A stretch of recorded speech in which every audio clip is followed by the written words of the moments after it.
Baik, Assalamualaikum warahmatullahi wabarakatuh.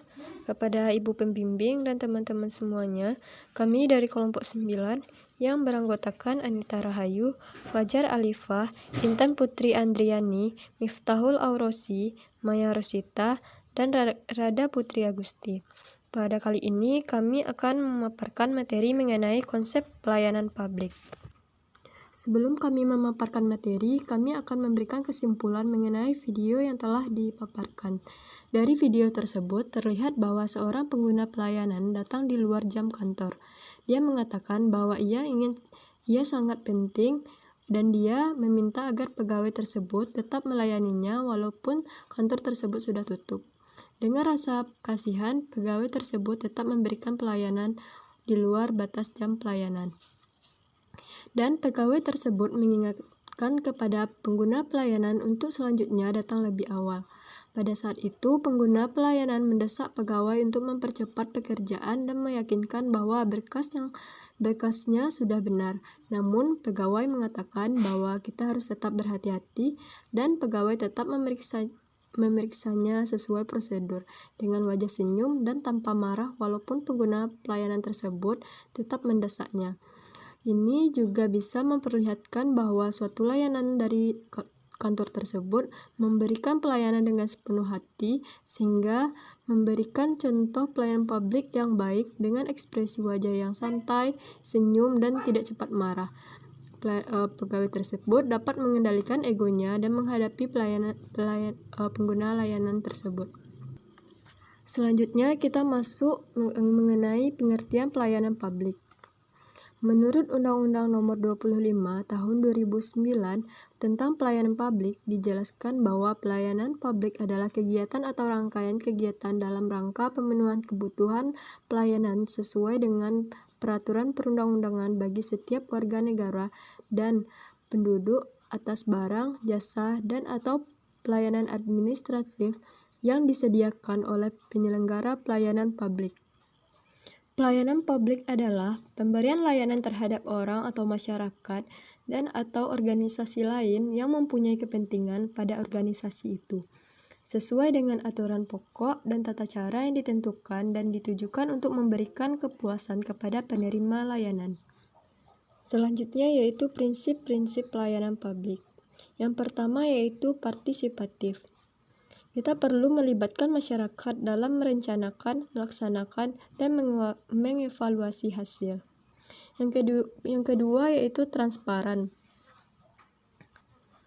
Pemerintah sebagai penyelenggara pelayanan publik harus menyediakan akses bagi warga negara untuk mengetahui segala hal yang terkait dengan pelayanan publik.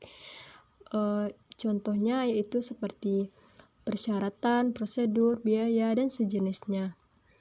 Masyarakat juga harus diberikan akses yang sebesar-besarnya untuk mempertanyakan dan menyampaikan panduan apabila mereka merasa tidak puas dengan layanan publik yang diselenggarakan oleh pemerintah. Yang ketiga yaitu responsif. Dalam penyelenggaraan pelayanan publik, pemerintah wajib mendengarkan dan memenuhi tuntutan kebutuhan warga negaranya. Tidak hanya terkait dengan bentuk dan jenis pelayanan publik yang mereka butuhkan, akan tetapi juga terkait dengan mekanisme penyelenggaraan layanan.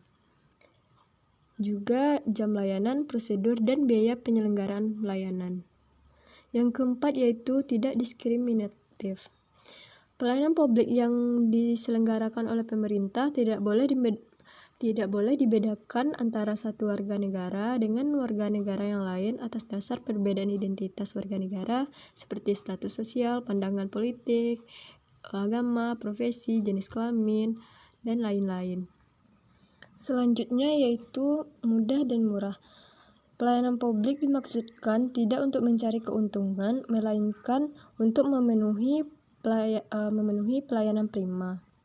Dalam hal ini diharapkan persyaratan yang dibutuhkan yaitu masuk akal dan mudah untuk dipenuhi. Selanjutnya efektif dan efisien. Penyelenggaraan pelayanan publik harus mampu mewujudkan tujuan yang hendak dicapainya. Selanjutnya yaitu aksesibel. Pelayanan publik yang harus diselenggarakan harus dapat dijangkau. Selanjutnya yaitu akuntabel. Bentuk penyelenggaraan pelayanan publik harus dapat dipertanggungjawabkan secara terbuka kepada masyarakat. Yang terakhir yaitu berkeadilan. Penyelenggaraan pelayanan publik harus dapat dijadikan sebagai alat melindungi dan mampu menghadiri rasa keadilan. Materi selanjutnya yaitu kompetensi yang harus dimiliki oleh seorang pemberi pelayanan publik. Yang pertama yaitu aspek kognitif.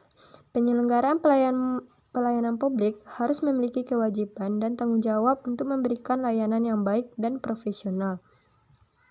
Aspek kognitif merupakan kemampuan menyatakan konsep atau prinsip yang telah dipelajari yang berkenaan dengan kemampuan berpikir, kompetensi, kemampuan pengetahuan, pemahaman, konseptual, dan penalaran. Aspek yang kedua yaitu aspek afektif. Aspek afektif ini berkaitan dengan sikap dan nilai yang mencakup watak perilaku seperti perasaan, minat, sikap, emosi, dan nilai. Dalam memberikan pelayanan yang bermutu, responsif, dapat dipercaya, dan memberikan etika pelayanan yang baik dalam publik, memberikan pelayanan publik. Aspek yang ketiga yaitu aspek psikomotorik. Psikomotorik merupakan kemampuan yang menyangkut kegiatan otot, fisik, serta memiliki tujuan domain yang terbagi menjadi 5 kategori yaitu peniruan, manipulasi, ketetapan, artikulasi, dan pengalamiahan. Dalam aspek psikomotorik, pelayanan publik perlu memelihara dan menciptakan kerjasama merupakan tujuan yang digunakan agar adanya komunikasi dan bantuan dalam kerjasama yang nyata. Sekian presentasi dari kami kelompok 9. Apabila ada kesalahan mohon dimaafkan. Assalamualaikum warahmatullahi wabarakatuh.